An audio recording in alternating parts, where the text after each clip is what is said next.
விளையாட்டில் ஆர்வம் உள்ளவன். இந்த மண்ணிலே 10 ஆண்டு காலம் என் பள்ளி பருவத்திலே இங்கேதான் நான் படித்தேன். சேலத்தில் நான் படித்தவன். விளையாட்டில் ஆர்வம் உள்ளவன். பிரதமர் மோடி அவர்கள் வருவதற்கு முன்பாக இந்தியா பெரிய அளவில் வெற்றி பெற முடியவில்லை.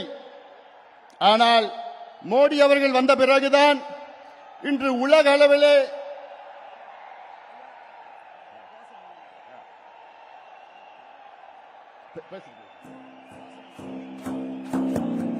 வணக்கம் தமிழ்நாடு. பாரத் மாதா கி, பாரத் மாதா கி, பாரத் மாதா கி, பாரத் மாதா கி.